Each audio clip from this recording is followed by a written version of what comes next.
Salam sepak bola, teman-teman netizen atau warganet yang saya hormati semuanya. Welcome back ke konten terbaru dari channel YouTube Triple B. Dan di konten terbaru hari ini saya ingin membahas tentang berita yang mulai viral, yakni tentang proses naturalisasi dari Kelvin Verdonk dan juga Jens Raven yang sudah masuk ke DPR.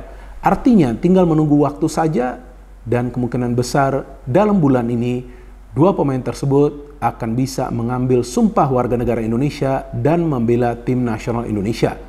Tapi waktunya kan mepet ya untuk pertandingan lawan Irak dan juga lawan Filipina.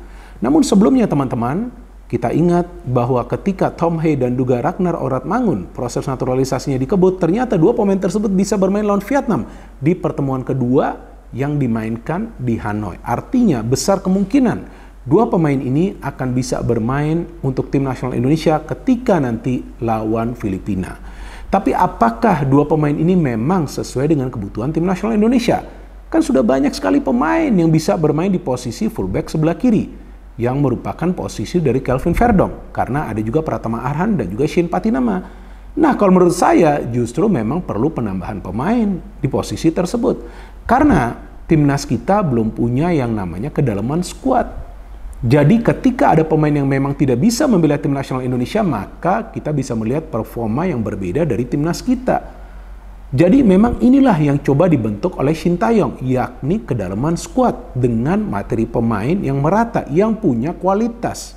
Maka itu dia memilih untuk Kelvin Verdonk dinaturalisasi agar bisa segera membela tim nasional Indonesia.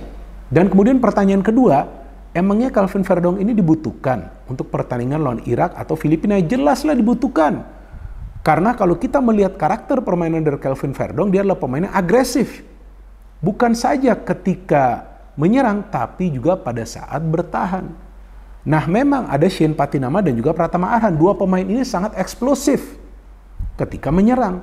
Apalagi Pratama Arhan ketika dia mengambil lemparan-lemparan ke dalam. Tapi dalam urusan bertahan, nah Pratama Arhan ini masih punya kelemahan. Sama juga seperti Shane Patinama, ketika menyerang bagus banget. Apalagi ketika dia memberikan crossing-crossing ya, umpan-umpan silang. Tapi dalam bertahan masih ada kelemahan. Kadang-kadang dia terlambat recover position. Sama seperti Pratama Arhan. Tapi Kelvin Verdonk ini punya speed untuk naik, kemudian cepat turun. Apalagi ketika dia melakukan sliding tackle yang agresif, yang lebih banyak adalah sliding tackle yang bersih.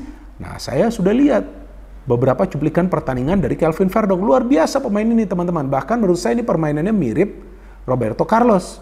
Ya, dalam menyerang ini luar biasa, free kick-nya bagus, dan juga ketika bertahan, waduh, agresif banget. Nah, pemain seperti inilah yang memang juga dibutuhkan oleh tim nasional Indonesia. Jadi saya pikir ya ada baiknya juga Kelvin Verdonk akan dinaturalisasi untuk bisa menjadi bagian dari tim nasional Indonesia yang kita tahu sekarang kan targetnya atau memang visinya ke depan ini adalah bukan saja untuk tembus ke level Asia, karena ya kita sudah tembus ke level Asia, tapi untuk bisa bersaing di sana teman-teman. Untuk bisa bersaing di level Asia emangnya gampang? Sama sekali tidak gampang. Bahwasannya tim nasional kita yang di level U20, U23, dan juga senior sudah bisa masuk ke Piala Asia, tapi kan bukan berarti kita sudah bisa bersaing. Memang di Piala Asia senior kita bisa lolos dari fase grup, tapi kemudian tersingkir setelah dibantai oleh Australia, walaupun permainan kita tidak buruk, apalagi sebelum kita kemasukan gol kan lawan Australia. Dan juga tim nasional Indonesia U23 kita bisa lolos sampai ke babak semifinal. Luar biasa, itu kan sejarah. Tapi ya at the final moment tidak mampu lolos ke Olimpiade karena kalah 3 kali secara berturut-turut. Artinya memang untuk tim nasional Indonesia senior diperlukanlah penambahan pemain-pemain yang berkualitas. Dan itulah yang dicari oleh Shin Tae-yong. Apalagi Kelvin Verdonk ini punya speed yang sangat sulit untuk bisa diimbangi oleh para pemain tim lawan. Dan dia adalah pemain yang biasa melakukan pergerakan cutting inside. Jarang sekali loh, di era sepak bola modern, seorang fullback, mau sebelah kiri atau kanan itu bisa melakukan pergerakan cutting inside. Contoh, kalau di sebelah kanan kita punya Asnawi Mangkualam, kita punya Sandy Walsh yang bisa bermain di posisi tersebut. Bahkan Jacob Seuri sebetulnya bisa bermain juga ya di posisi tersebut ya, di wingback ya. Tapi kan untuk pergerakan cutting inside belum begitu baik. Nah, tapi di sebelah kiri ini kita perlu pemain-pemain yang bisa melakukan pergerakan cutting inside. Jadi ya kalau dari kanan ini masih stuck, masih sulit, belum bisa konsisten melakukan penetrasi, dari kiri ini harus bisa masuk kadang-kadang. Jadi jangan cuma fokus untuk memberikan crossing. Crossing itu penting. tapi ada baiknya juga ketika ada momen masuk dan melepaskan syuting. Nah, itulah karakter permainan dari Kelvin Verdong. Dan pemain kedua adalah Jens Raven. Nah, ini kan pemain yang masih muda ya. Kalau nggak salah usianya baru 18 tahun. Kok dipersiapkan untuk bermain bagi tim nasional senior? Ya nggak masalah untuk tim nasional senior. Artinya pemain ini memang punya kualitas. Apalagi memang tim nasional Indonesia senior membutuhkan striker. Dan juga pas pula ini posturnya tinggi. Ya kan, ini pemain yang posturnya tinggi dan kita perlukan juga pemain-pemain yang posturnya tinggi dan juga pergerakannya fleksibel. Nah, teman-teman juga perlu melihat cuplikan-cuplikan pertandingan dari Jens Raven. Pergerakan itu fleksibel walaupun posturnya tinggi. Nah, kita perlu pemain yang bisa bermain seperti itu di posisi depan. Kenapa? Pemain yang pintar memproteksi bola, pemain yang pintar untuk memantulkan bola ke pemain lain yang akan tiba-tiba masuk dari second line. Plus pemain yang juga bisa melakukan heading. Karena jika teman-teman sering perhatikan permainan dari Timnas Indonesia senior, sering juga banyak crossing yang diberikan kan. Tapi kan jarang banget ada striker kita yang mampu melakukan heading dengan benar. Nah, pemain ini bisa melakukan itu.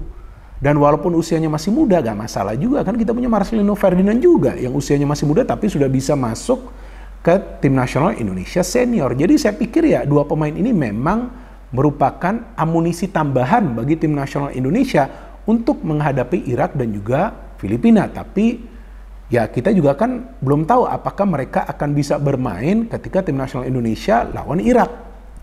Nah, ini yang masih menjadi tanda tanya, tapi kemungkinan lawan Filipina feeling saya bisa.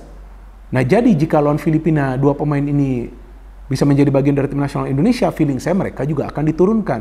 Jika bukan sebagai pemain inti, maka kemungkinan sebagai pemain pengganti. Saya masih ingat ketika Tom Hai dan juga Ragnar itu dikebut, proses naturalisasinya, dan ternyata mereka available untuk pertemuan kedua lawan Vietnam, kemudian langsung mereka dimainkan. Kita lihat impact-nya, efeknya itu seperti apa, luar biasa kan. Mereka bisa langsung nyetel. Kenapa? Karena mereka adalah pemain-pemain yang punya visi. Jadi jika pemain yang punya visi itu langsung dimainkan di sebuah tim yang baru, mereka tidak akan membutuhkan waktu yang lama. Dan tentunya ada juga pengaruh dari pelatih yang memberikan mereka pemahaman tentang rencana permainan sehingga mereka bisa cepat beradaptasi. Nah, artinya jika nanti Kelvin Verdong dan juga Jens Raven ini sudah bisa menjadi bagian dari tim nasional Indonesia, nah tentu mereka akan menjadi senjata pamungkas bagi tim nasional Indonesia kemungkinannya nanti lawan Filipina. Jadi kita tunggu saja teman-teman, proses naturalisasi yang kita harapkan berjalan dengan cepat dan juga bisa diselesaikan dalam waktu yang memang diperlukan. Dan seperti yang kita ketahui bahwa sekarang sudah banyak juga pemain-pemain keturunan Indonesia yang menjadi bagian dari timnas nasional Indonesia, dan itulah yang meningkatkan level permainan dari timnas Indonesia. Dan kita juga perlu mengapresiasi semua pemain yang menjadi bagian dari tim nasional Indonesia karena mereka selalu fight di atas lapangan teman-teman. Tidak mudah bagi mereka untuk bisa bersaing di level Asia, tapi sekarang kita lihat bahwa Indonesia juga sudah mulai menatap ke level dunia. Karena jika Indonesia bisa lolos ke round 3 dari babak kualifikasi Piala Dunia tahun 2026, artinya kita semakin dekat untuk lolos ke Piala Dunia. Memang untuk saat ini tampaknya sulit bagi Indonesia untuk bisa lolos ke Piala Dunia, tapi jika ada terus penambahan pemain yang berkualitas, ya kan artinya kita punya chance untuk bisa lolos ke Piala Dunia. Paling tidak kita akan lolos lagi ke Piala Asia. Ya kan, itu juga penting agar kita tetap stay di level Piala Asia. Nah, itu kan yang menjadi target yang kita semua inginkan. Jadi jangan juga kita hanya main di kawasan ASEAN. Boleh kita main juga di kawasan ASEAN, kenapa enggak? Penting juga dong. Tapi kan harus ada level berikutnya, harus naik level nih kita. Dan sekarang ini kita sudah naik level, tapi masih dalam batas bermain di level Asia. Kita perlu bersaing di sana juga. Kita perlu juga menjadi tim yang disegani di level Asia, dan itu saya yakin bisa terrealisasi dengan program yang sekarang sedang dijalankan oleh federasi bersama juga dengan Sintayong. Apalagi sekarang persiapan dari federasi luar biasa kan teman-teman, bahkan akan ada pertandingan uji coba sebelum 2 pertandingan nanti lawan Irak dan juga lawan Filipina. Jadi kita tunggu saja teman-teman proses naturalisasi ini, dan kita harapkan bahwa 2 pemain ini bisa segera membela tim nasional Indonesia. Dan tampaknya inilah 2 pemain yang akan menjadi tambahan untuk menjadi bagian dari tim nasional Indonesia yang sebelumnya kita tahu beritanya beredar di media massa. No hate, no politics, only football. Salam sepak bola.